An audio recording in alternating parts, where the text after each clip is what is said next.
주님께서 부활하셨습니다. 아멘. 성령께서 임하십니다. 이제 2026년 절반이 흘러가고 또 다른 절반이 시작됐습니다. 남아서 진행되는 이제 6개월을 살아가는 여러분들의 삶 가운데 하나님의 온전케 하심과 평안의 축복이 있기를 바랍니다. 우리가 기쁘고 즐거운 일이 있기도 하고 또 때로는 슬프고 어려운 일을 만나기도 하지요. 그런데 여러분들이 느끼는 기쁨은 어느 때의 기쁨을 느끼는지 모르겠어요. 오늘 바울이 느끼는 기쁨, 감사는요, 이 데살로니가 교회만 보면 그냥 기분이 좋았던 것 같아요. 2절에 보면 바울이 그들로 말미암아 항상 하나님께 감사한다 그랬잖아요. 간혹 교회들을 바라보면 목회자의 근심거리가 되는 경우가 종종 있어요. 제가 인천 동지방인 41개 교회인데 이 41개 교회 이제 감리사가 돼서 이렇게 살펴보다 보니까 이런 교회들이 심심치 않게 잘 되고 기쁨이 있고 소망이 있는 교회도 있지만 어려움을 겪는 교회들도 종종 나타납니다. 바울의 입장에서 보면 이 데살로니가 교회도 바울이 개척한 교회예요. 그래서 어떤 교회는 그 교회를 생각할 때마다 머리 아프고 이제 걱정이 되는 교회도 있지만 데살로니가 교회만큼은 항상 바울로 하여금 감사가 넘치게 하는 교회였다는 거예요. 뿐만 아니라 바울이 기도할 때마다 데살로니가 교회가 떠올랐다는 거예요.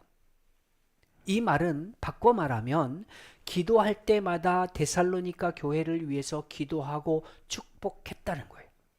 사실 기도할 때 떠오른다는 게 굉장히 축복이고 감사한 거거든요. 목사가 거짓말하는 것 중에 가장 큰 게 그거래잖아요. 기도하겠습니다 라고 하는 말. 그리고 잊어버리거든요. 그래서 적어놓고 휴대폰에도 성도들의 기도 제목을 이제 우리가 송구영신 때 기도 제목을 올린 거를 제가 이제 다시 휴대폰에도 다시 다 기록해 놓고 그렇게 하고 이제 기도하고 또 시시때때로 기도 제목이 생길 때마다 다시 기록하게 되는 이유는 잊어버리니까요. 근데 바울이 데살로니가 교회를 향한 생각이 기도할 때마다 떠올랐고 그 얘기는 뭐냐면 기도할 때마다 그 교회를 축복했다는 거예요. 누군가가 여러분들을 위해서 기도할 때마다 여러분들이 생각나서 기쁜 마음으로 기도한다면 이거보다 더 큰 은혜가 어디 있겠어요. 데살로니가 교회는 바울에게 있어서 그렇게 하는 교회예요. 데살로니가 교회가 바울의 복음 전도에 돈을 많이 보태준 게 아니에요. 근데 왜 바울이 이토록 데살로니가 교회에 대해서 감사가 넘치고 기도가 넘쳤다고 얘기할까요? 본문에서 밝히고 있는 그 이유는요, 데살로니가 교회 안에 믿음에 관한 한 제대로 서 있는 모습을 보였기 때문이라는 거예요. 3절을 함께 볼까요? 시작. 너희 믿음의 역사와 사랑의 수고와 우리 주 예수 그리스도에 대한 소망의 인내를 우리 하나님 아버지 앞에서 끊임없이 기억함이니. 자, 데살로니가 교회가 가지고 있는 믿음의 역사, 사랑의 수고, 예수 그리스도에 대한 소망의 인내, 이게요 바울로 하여금 자꾸 생각나게 한 거예요. 그리고 기도하게 했던 거예요. 자, 이 세 가지를 하나로 묶으면 믿음이라고 표현할 수 있어요. 목회자를 기쁘게 하고 그로 하여금 감사가 넘치게 하고 또 더 기도하게 할 수 있는 거, 그건 뭐냐면 성도가 믿음 위에 바로 서는 모습을 보일 때 기쁘게 돼요. 저도 뭐 예외는 아닙니다. 성도들이 우리 남편이 이렇게 바뀌었어요. 이 교회 등록하더니 저 새신자가 이렇게 바뀌었어요. 이 소리가 제일 기뻐요. 목회자만 그런 게 아니라 하나님도 그런 마음 아닐까요? 당신의 백성들이 믿음에 바로 서 있는 모습을 볼 때 하나님도 기뻐하시겠죠. 오늘 우리가 맥주 감사 주일로 주님 앞에 드리고 있는데, 이 시점에 우리가 다시 한번 감사에 대해서 짚어보려고 합니다. 지금까지 제가 말씀드린 것을 토대로 하면 감사는 어디서부터 오느냐? 믿음에서부터 온다는 거예요. 데살로니가 교회가 믿음 위에 바로 서니까 바울을 비롯한 모든 목회자들과 데살로니가 교회를 지켜보는 모든 이들에게서 감사가 넘쳐나요. 이런 사실을 데살로니가 교회가 알면 좋은 일이죠. 그들도 좀 알았으면 좋겠어요. 그래서 바울이 이 서신서 첫머리에 다른 것보다 이것을 먼저 기록한 거예요. 데살로니가 교회들 입장에서 보면 자기들도 이 편지를 읽으면서 자신들에게 있는 이 믿음이 하나님 앞에서 감사할 조건이구나, 이걸 다시 한번 생각한다는 거 얼마나 큰 은혜입니까? 진정한 감사는요, 믿음이 있을 때 하는 거예요. 생기는 거예요. 근데 본문에 보면 이 믿음에 대해서 세 개의 시제를 가지고 이야기를 해요. 그래서 믿음의 세 가지 시제를 중심으로 해서 하나님 앞에 감사하는 삶을 이제 우리가 어떻게 살까 다시 한번 짚어보고 온전한 감사를 회복할 수 있는 시간이 되기를 주의 이름으로 축원합니다. 먼저 믿음의 과거형이에요. 이 과거형 그러면 여러분들이 오해할 수 있어서 말씀을 드리는데 오해하지 마세요. 믿음의 과거형이라고 하는 이 말은요, 과거에 내가 가졌던 믿음을 말하는 게 아니에요. 물론 두 번째 챕터에서 자세하게 설명을 하겠습니다만은 과거에 내가 믿었던 어떤 행위들은 그렇게 중요하지 않아요. 과거에 잘 믿었던 것, 그거 중요하지 않아요. 오히려 과거에 잘 믿었다고 하는 사람들 중에 지금 보면 형편없는 믿음을 보이는 사람들도 있거든요. 이런 사람들이 이야기하는 믿음의 과거형은요, 사실 아무런 의미가 없습니다. 그래서 지금 말씀드리고자 하는 것은 믿음의 과거형이란 뭐냐면 지나간 시간들 속에서 내가 가졌던 믿음을 얘기하는 게 아니에요. 내가 옛날에 이렇게 이랬는데 이게 아니에요. 과거의 신앙을 자랑하는 거, 이건 지혜로운 일이 아니에요. 설령 과거에 좀 잘못 믿었다고 해도 지금 잘 믿는 신앙이 돼야지.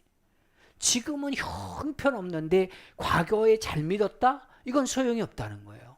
제가 한번 말씀드렸잖아요. 제가 중고등학교 때 모태신앙이고 중고등학교 때 신앙적인 영적인 체험을 다 하고 그리고 신학교에 조금 늦은 나이에 다시는 들어가게 됐는데, 그러고 나서 제일 첫 목회지가 부산이었고 그 부산에서 어느 순간 기도하는데 그렇게 하나님 음성 주시더라고요.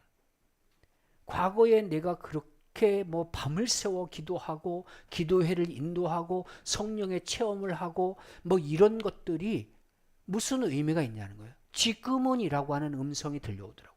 지금 너의 상태는 어떠냐는 거예요.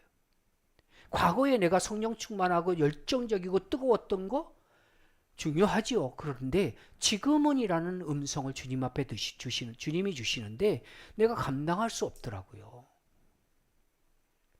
제가 말씀드리려고 하는 이 믿음의 과거형은 뭐냐면 우리의 믿음을 위해서 우리가 흔히 이야기하는 역사 이전에 일어난 일을 이야기하는 거예요. 우리는 대체적으로요, 육신이라고 하는 이런 제한된 틀을 갖고 있어서 그런 세상을 그런 측면에서 이해를 하려고 해요.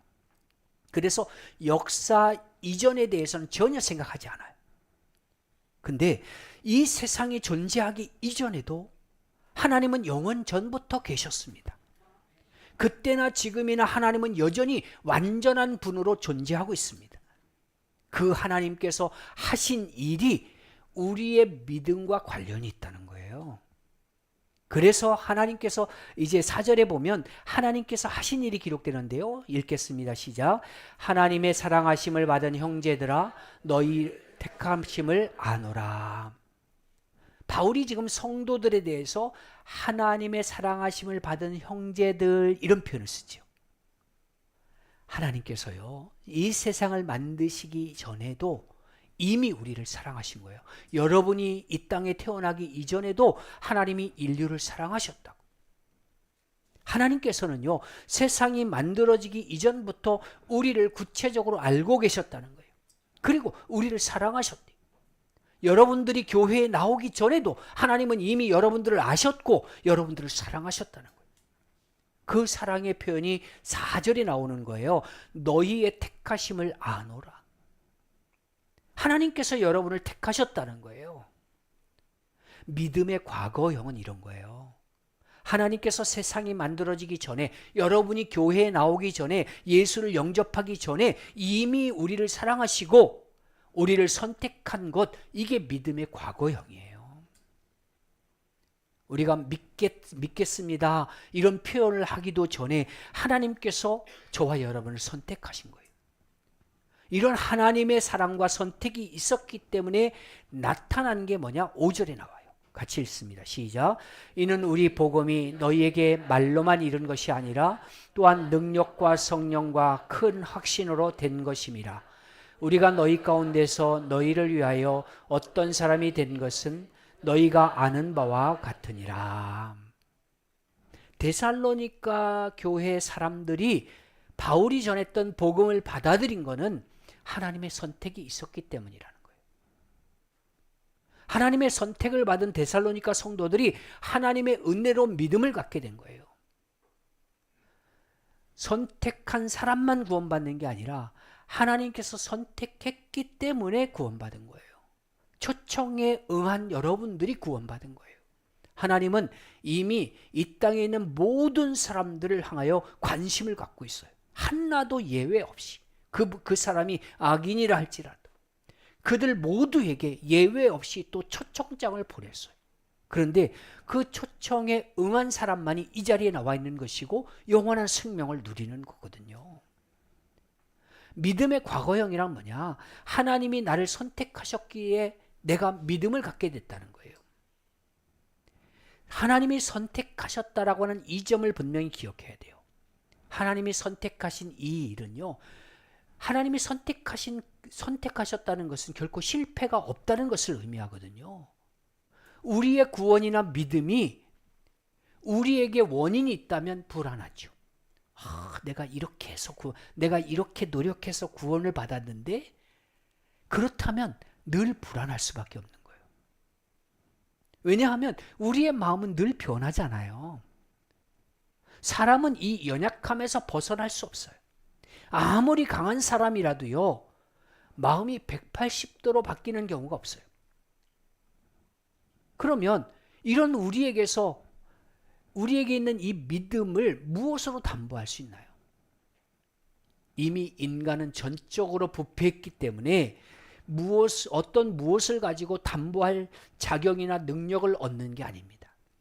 근데 하나님께서 선택하셔서 하나님께서 믿음을 주신 거라면 얘기가 전혀 달라지는 거예요. 나약한 인간의 역사가 아니라 전능하신 하나님의 역사가 시작된 거기 때문에 결코 무너지지 않고 결코 시들지 않는 겁니다. 물론 현상적으로 볼 때는 가끔 믿음이 떨어지는 것 같을 때도 있어요. 그러나 하나님이 여러분들을 포기하지 않으시기 때문에 믿음이 끝내 이기게 된다는 거예요. 성도들이 가진 믿음은 바로 이런 믿음이에요. 나약하고 부족한 죄인에게, 그런 죄인들에게 바탕을 둔 믿음이 아니라 그 믿음의 시작부터가 하나님의 선택과 하나님의 사랑이 있었다는 거예요. 나한테부터 시작한 게 아니라 하나님으로부터 시작됐다는 거예요. 그래서 하나님의 선택을 우리가 먼저 생각하면 우리는 어떤 상황에서도 든든히 설 수 있는 존재가 된 거예요. 흔들릴 필요 없습니다. 어떤 상황이라 할지라도. 하나님은요, 변함이 없으신 분이에요. 이랬다 저랬다 하시는 분이 아니에요. 여러분들을 선택했다, 예쁘다고 칭찬했다가 막 버리고 그런 존재가 아니에요. 우리의 진정한 감사가 어디서부터 오느냐? 바로 여기서부터 오는 거예요. 여러 가지 조건을 따지면서 하는 감사, 이런 감사는요, 사실 전부 그림자에 불과합니다. 하나님께서 나를 선택하셔서 사랑하시는 그 사랑의 그림자예요. 물론 이런 그림자만 우리에게 비춰져도 우리는 감사할 수 있죠.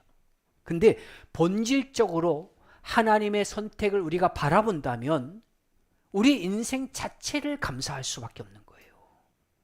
하나님이 여러분을 선택하시고 여러분을 사랑하시고 그래서 여러분들에게 믿음을 주셨음을 감사하시기 바랍니다. 두 번째는 믿음의 현재형이에요.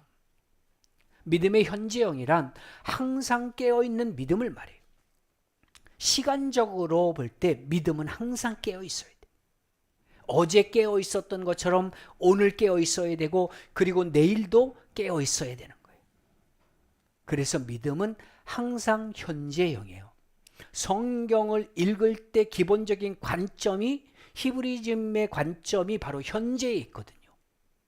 과거와 미래는 현재에 다 속해 있는 거예요.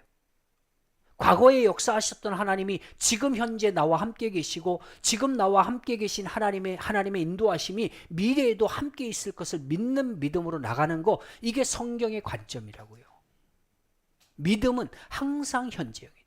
현재형 믿음은요, 어떤 결과를 가져오냐면 믿음의 역사와 사랑의 수고를 열매로 거둬요.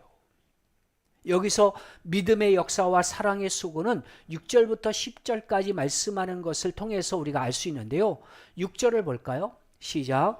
또 너희는 많은 환난 가운데서 성령의 기쁨으로 말씀을 받아 우리와 주를 본받는 자가 되었으니. 자, 핵심은 뭐냐면 환난 가운데서도 데살로니가 교회 성도들이 믿음을 받아들이고 또 지켰다는 거예요. 결국 믿음의 역사란 뭐냐?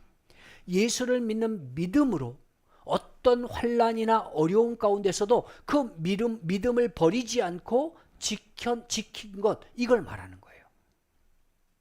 하나님께서 주신 사랑 때문에 이것이 또한 가능한 거예요. 그리고 하나님의 선택하심 때문에 가능한 거예요. 사실 성도들이 이 진리를 바로만 깨달아도요, 어떤 어려움이 온다 할지라도 그걸 이겨나갈 수 있는 힘을 얻을 수 있어요. 신앙생활하면서 가장 큰 착각을 하는 게 뭡니까? 예수 믿으면 모든 어려움이 사라질 거라고 하는 것, 이게 가장 큰 착각이에요. 흔히 형통이라는 말을 우리가 자주 쓰는데요, 진짜 신앙적 형통은 뭐냐면 어려움이 없어지는 걸 말하는 게 아니에요. 어려움이 있음에도 믿음을 잃지 않는 것이고 또 이제 믿음을 계속해서 전진시켜 나가는 거, 이게 바로 형통이에요. 난관이 있음에도 불구하고 하나님이 주신 사명을 이루어 나가는 거, 이게 형통이에요. 그래서 바른 믿음을 가진 사람은요, 나한테 있는 어려움이 사라졌기 때문에 감사하는 게 아니에요. 여전히 어려움이 있음에도 불구하고 하나님의 뜻이 버려지지 않는 것, 이걸 감사하는 거예요. 그리고 이런 사람이 결국에는요, 세상이 감당하지 못할 일을 하는 겁니다. 어려운 역경 속에서도 우리는 감사할 수 있는 존재예요. 비록 어려움이라는 게요, 반갑거나 즐거운 일은 아니죠. 힘들고 고됩니다. 성도들이 그런 일을 당하는 걸 보면 목사로서 정말 가슴 아파요. 근데 살아계신 하나님이 여전히 나를 사랑하셔서 선택하셨다는 것을 깨닫게 되면, 그 하나님이 지금도 여전히 나와 함께 하신 것을 알고 있다면 하나님의 믿음이 전혀 떨어질 수 없는 거죠. 어려움이 온다고 낙담하지 않아요. 여전히 그냥 묵묵히 하나님이 가라고 하신 길을 그냥 가는 거예요. 그리고 자신이 가야 할, 감당해야 될 몫을 스스로 감당하기 위해서 기도하면서 의지하면서 계속 걸어가는 거예요. 하나님이 나를 붙들고 계심에 대해서 지속적으로 감사할 수밖에 없는 거죠. 이게 믿음의 현정이라는 거예요. 이런 모습으로 나갈 때 역경에도 불구하고 하나님의 역사를, 곧 믿음의 역사를 이루어내게 되는 겁니다. 사랑의 수고도 마찬가지예요. 하나님을 사랑하기 때문에, 그리고 이웃을 사랑하기 때문에 지금 내가 하는 일에 대해서 지치지 않고 끝까지 감당할 수 있는 거예요. 이런 사랑의 수고야말로 결국에 열매를 맺게 됩니다. 만약에 내 이익에만 관심을 갖고 일을 진행하는 사람이라면 이런 사랑의 수고를 절대 못해요. 6절 하반절에 나와 있는 것처럼 말씀을 전해준 바울과 예수 그리스도를 본받기 위해서 멈추지 않고 사랑을 실천해 나가는 거예요. 주님께서 그렇게 사셨잖아요. 항상 가난한 자들과 억울함을 경험한 사람들과 함께 하셨어요. 그들에게 복음을 전하며 그들에게 너희가 하나님의 자녀라고 선포하셨어요. 그리고 그들의 삶이 변화됐어요. 우리도 마찬가지예요. 그리스도의 복음으로 인하여 낮은 자리에 처하는 모습이 지속적으로 이루어져야 돼요. 근데 이게 내 힘으로 되는 게 아니에요. 주님을 본받는 자세로 나아가려고 하는 의지도 필요하고 이미 받은 은혜가 있을 때 가능한 거예요. 그래서 그리스도를 따라서 그리스도의 삶을 따라서 사랑의 수고를 멈추지 않는 거, 이게 바로 현재형 믿음이라는 거예요. 계속해서 사랑하며 사시기 바랍니다. 이런 믿음 때문에 우리가 감사하는 거예요. 다시 한번 말씀을 드리는데 믿음은 현재형이어야 합니다. 하나님이 나를 선택하셔서 나를 구원하신 그 사랑을 생각하면 상황과 관계없이 우리는 언제나 하나님의 사람으로 서 있어야 되는 거예요. 그리고 하나님이 서게 하신 그 자리는 피할 수 없는 겁니다. 이런 믿음으로 나가는 자리에서 믿음의 역사와 사랑의 수고가 빛을 발하는 거예요. 이런 현재 진행형의 믿음을 우리는 이제 꽃 피워야 돼요. 어떤 자리에서도 감사하며 하나님이 기뻐하시는 그 자리에 서 있게 되기를 바랍니다. 마지막으로 믿음의 미래형인데, 믿음의 미래형이란 말 역시 미래에 갖게 될 믿음의 모습을 말하는 게 아니에요. 현재형의 또 다른 이제 이름이 미래형이에요. 그러면서 무엇을 보냐 그러면 바로 예수님이 다시 오실 것을 바라보는 것을 의미해요. 주님이 미래에 올 것을 기대하는 게 아니라 지금이라도 주님이 다시 오실 것을 믿는 그런 믿음으로 나가는 거예요. 그리고 주님이 다시 오시면 모든 것이 하나님이 약속하신 대로 영광스러운 완성이 이루어질 것을 믿는 거예요. 이걸 이미 3절에서요. 우리 주 예수 그리스도에 대한 소망의 인내라고 하는 표현을 통해서 바울이 설명한 거예요. 그리고 10절에서도 설명하는데요. 10절이 있나요? 10절에서도 주님께서 하늘로부터 강림하실 때에 우리가 어떻게 변할 것인지라고 표현하고 있어요. 우리의 감사가 멈출 수 없는 이유의 근원이 바로 여기 있어요. 지금 우리가 당면한 상황들은 좋지 않거든요. 그런데 어떤 상황일지라도 우리가 누리고 있는 이제 모습이 어떤 모습일지라도 주님이 오시는 그때가 되면 모든 것이 완전하게 바뀔 거라는 거예요. 우리의 눈에서 눈물이 씻겨질 것이고 우리는 영광스럽게 변화될 겁니다. 하나님의 영광스러움이 우리에게 비춰짐으로 인해서 우리도 영광스럽게 될 거예요. 그렇기 때문에 이 세상에서 우리의 부족하거나 나약함이 그 날에는 하나도 없게 될 거라는 거예요. 오직 하나님 앞에서 영광과 찬양만 있을 뿐입니다. 우리가 될 모습이 그런 거예요. 그걸 어디서 확인하냐? 여기서 지금 확실하는 거예요. 그래서 우리는 어떤 상황에서도 감사할 수 있는 거예요. 지금 현재도 함께 계신 하나님이 주님이 다시 오시면 완전한 모습으로 변화시켜 영광스러운 모습으로 변화시켜 주실 것을 믿는 믿음이기에 현재에 감사하는 거예요. 사실 생각해 보면요. 지금까지 우리가 감사에 대해서 이야기할 때 너무 계산적인 감사를 하고 있는 거잖아요. 뭘 이루어 줬을 때 내가 소원하는 바가 성취됐을 때 감사하죠. 아니면 어떤 부정적인 것, 이 일은 빨리 지나갔으면 좋겠어. 이런 일이 해결됐을 때 감사하죠. 계산을 통해서 감사를 하는 경우가 너무너무 많았어요. 근데 사실 그냥 곰곰이 생각해 보면요. 오늘 내가 숨 쉬는 것 자체가 감사해요. 내가 예수 그리스도를 믿고 예배하는 것 자체가 감사해요. 하나님의 자녀로 나를 선택해 주신 것이 감사합니다. 어떤 상황에서도 나를 늘 이제 어려움을 겪게 하고 늘 힘들게 하는 나 같은 사람을 하나님께서 포기하지 않으신다는 사실이 감사하게 해요. 이런 게 바로 이 모든 상황들이요, 믿음에서 나오는 거예요. 믿음의 과거형, 현재형, 미래형에서 나오는 거예요. 이 믿음 위에 서게 되면 우리는 언제 어디서나 어떤 상황일지라도 하나님께 감사할 수밖에 없는 존재일 수밖에 없습니다. 여러분, 상황과 조건이 아닙니다. 나를 구원하시고 믿음을 주신 그 하나님께 감사하는 우리 모두가 되길 바라고, 이제 우리의 삶의 모든 것이 변화되길 원하지만 상황이 바뀌어지지 않을지라도 감사함으로 주 앞에 설 때 하나님께서 여러분들에게 베푸시는 특별한 은혜와 축복을 경험할 수 있기를 주의 이름으로 축원합니다. 아멘.